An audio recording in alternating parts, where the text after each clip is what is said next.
किसी ने बड़ी कमाल की बात कही है, कितना अकेला हो गया है आजकल का इंसान, अपने ही घर में अपनों को ढूंढना पड़ता है। नमस्ते दोस्तों, स्वागत है एक नई कहानी में। एक सेठ जी थे जो अपने गांव में अपना ज़मीन, अपनी हवेली सब कुछ छोड़कर शहर आ गए। शहर में उनका 4 कमरे का बेडरूम था। उनके 2 बेटे थे, उनको पढ़ाया लिखाया, बड़े हुए, जॉब करने लगे। अचानक से विवाद बढ़ गया, झगड़ा करने लगे प्रॉपर्टी को लेकर। आए दिन डिस्ट्रीब्यूट लगे रहे। एक दिन तो हद ही हो गया, दोनों भाई मरने मारने पर तुल गए, हाथापाई करने लगे। यह वही हो रहा था जहां उनका लिविंग रूम था, मतलब हॉल था।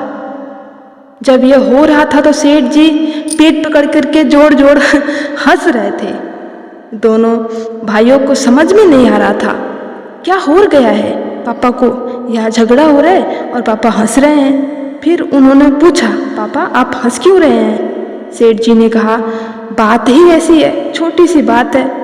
छोटी सी बात के लिए तुम दोनों लड़ रहे हो, तो हमारे पास तो अनमोल खजाना है, वह दिखाता हूँ तुम्हें।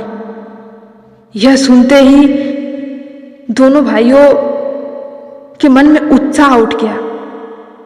उन्होंने कहा, ठीक है। पिताजी ने कहा, अरे सुनो सुनो, आराम से सुनो। पहली बात तो तुम झगड़ा नहीं करोगे तो मैं लेकर चलूँगा, प्रेम से चलोगे? उन्होंने कहा, ठीक है, 3-4 दिन की छुट्टी ले लो, चलकर आते हैं। अगली सुबह वह बस यात्रा के लिए तैयार थे। 10 घंटे का रास्ता था। इंटीरियर में जाना था, अपने पुराने गांव में जाना था। दोनों भाई बस में बैठ गए, पिताजी भी अंदर आ गए। जब अंदर गए देखे तो 2 ही सीट खाली थी, जाने वाले 3 थे। दोनों भाई एडजस्ट करके चले गए। कभी एक भाई पापा के पास बैठ कर चला जाता था, कभी दूसरा भाई। भाइयों ने समझबूझ से और एडजस्ट करके उन्होंने अपना रास्ता निभाया, यात्रा पूरा किया। बट दोनों के चेहरे पर कोई चिंता नहीं था, बल्कि खुशी थी। वह अनमोल खजाना क्या है जो देखने के लिए हम लोग जा रहे हैं। गांव में पहुंचते पहुंचते पुराने जानकार मिल रहे थे, नमस्ते किया।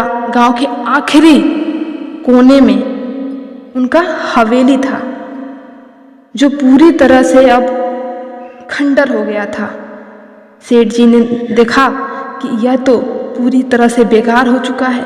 कबूतरों ने घोंसले बना लिए हैं, झाड़ियाँ उग गई हैं, वीरान सुनसान हो गया है। जहाँ उन्होंने देखा उस हवेली के बाहर बैठकर वो रोने लग गए।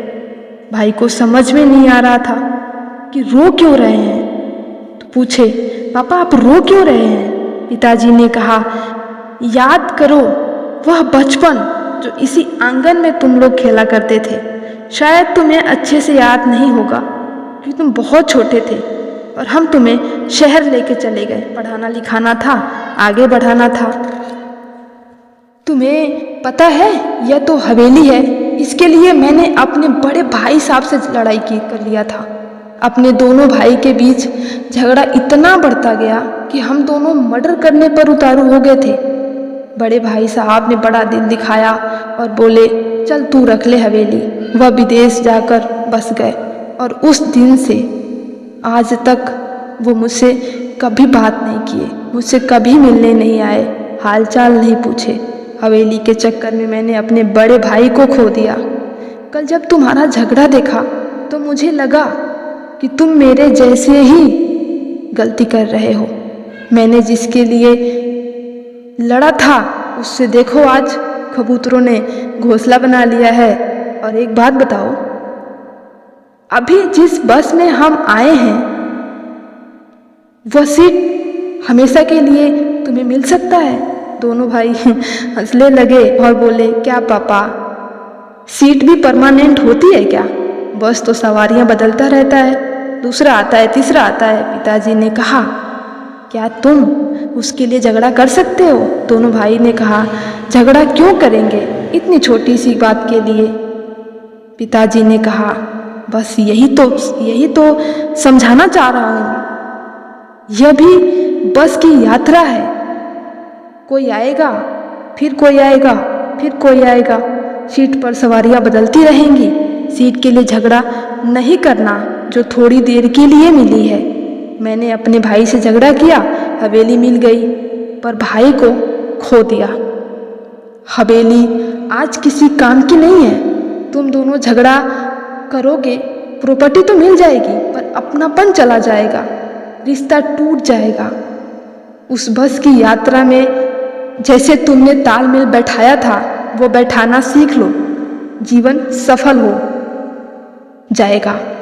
बहुत छोटी सी कहानी है जो बताती है कि मटल एस्टेट्स के चलते हम इमोशनल दुनिया को भूल चुके हैं, पीछे छोड़ आए हैं। अगर आप भागते दौड़ते रहेंगे अंधी दौड़ में, जिसके आगे खोते चले जाएंगे, प्यार मोहब्बत सब कुछ खो देंगे। अगर कहानी आपको अच्छा लगा तो प्लीज़ हमारे चैनल को लाइक कीजिए, सब्सक्राइब कीजिए और अपने परिवार के साथ खुश रहिए।